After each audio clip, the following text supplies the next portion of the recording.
The greatest obstacle to living is expectancy, which hangs on tomorrow and loses today, says the Stoic philosopher Seneca. There is a scene in the movie Eat, Pray, Love, where the protagonist is sitting in a local barbershop in Italy, while her language tutor and his friend get their hair cut. The two men, along with the barber, are trying to explain the meaning of the Italian phrase, il dolce far niente, the sweetness of doing nothing. They begin a lively conversation, musing about how Americans seem to need permission to enjoy the feeling of taking a break from the rat race of routine. Don't know how to enjoy yourself. I beg your pardon? You work too hard. You get burnt out. Americans presume they should have to earn it or be told that they deserve a break today. Italians, on the other hand, know they deserve breaks, but for them, it doesn't mean plopping in front of the TV with a beer for the evening. It means taking a moment to reflect, or a whole day to enjoy carefree time with good friends just for the joy of it. Roman Emperor Marcus Aurelius believed that retreating into oneself provides immediate and perfect tranquility. And tranquility, he wrote, is nothing else than the good ordering of the mind. When you imagine Italy, you might think of Renaissance genius, the Roman army's invincibility, dedicated artisans, insightful philosophers, or brilliant inventors who gave the world everything, from musical notation to the microscope, and too much more to mention.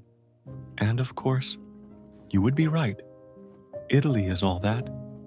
However, there is one Italian cultural element that doesn't receive nearly as much press as the aforementioned, because rather than being a tangible representation, it is a philosophical mindset of the Italian approach to life. Today in this video, we will examine more closely the four philosophical mindset of the Italian way of living. First, the Italian philosophy of il dolce far niente, or the sweetness of doing nothing. When every waking moment is used up rushing from one assignment to another, you rob yourself of what Abraham Maslow referred to as peak experiences, those life-changing moments of insight that lead to personal transformation. Abraham Maslow says, you can't achieve peak experiences when your thoughts are cluttered, worried, disorganized, or entirely goal-focused. For achieving peak experiences, one have to practice the philosophy of doing nothing. As il dolce far niente, or doing nothing, is about making the time to unwind without guilt or worries, and using your heightened senses to fully experience the moments that will never return again. Il dolce far niente is the Italian antidote to stress. If you are not used to allowing yourself the luxury of carving out a block of time to experience the sweetness of doing nothing, in particular, now is the time for you to do it. For practicing il dolce far niente, or doing nothing, you don't need an exotic and costly vacation to de-stress and recharge your energy. You just need to take a periodic break from the monotony of routine, the stress of deadlines, and overall hurried living. Turn off the TV, sign off from social media and your electronic devices for 15 minutes. While you close your eyes, sit back, and take a few slow, deep breaths, or get outside and observe. Watch the bees flitting across the flowers, and let your worries melt away. Second, the Italian philosophy of la dolce vita, or the sweet life, refers to the ability to savor simple pleasures throughout the course of an ordinary day.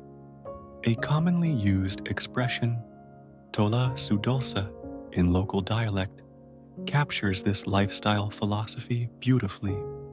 Roughly translated, it means to take things sweetly and stay calm Italian philosophy of sweet living says, not be in a hurry.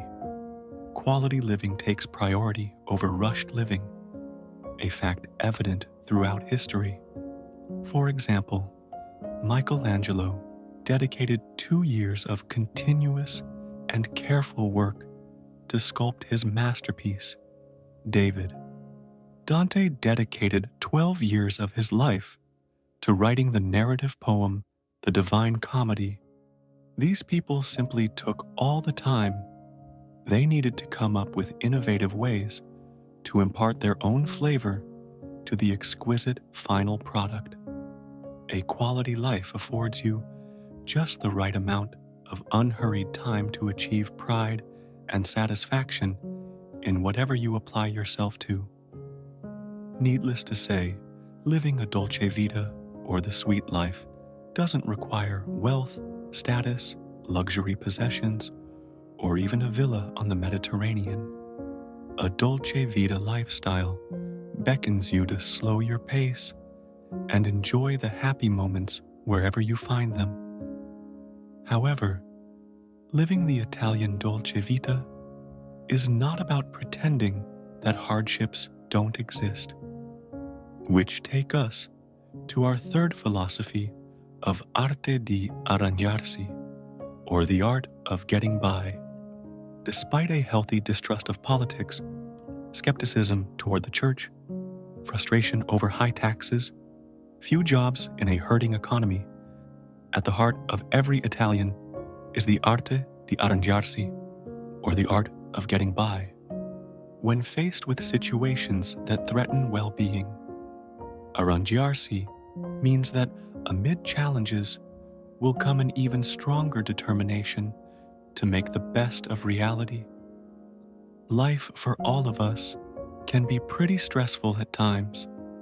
We might turn on the TV news only to be bombarded with horrific images of war, predictions of economic disaster, or a killer pandemic that has probably already affected your life or the life of someone you care about. The Italian philosophy of Arte di Arrangiarsi is there for you too. It is the confidence to know you will get by and the ability to redirect your energy toward the many positive aspects of your life.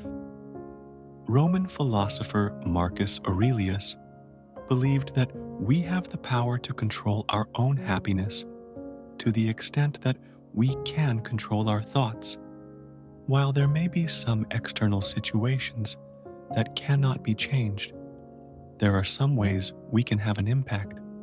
We can make improvements to our health, attitude, mood, appearance, physical surroundings, and relationships.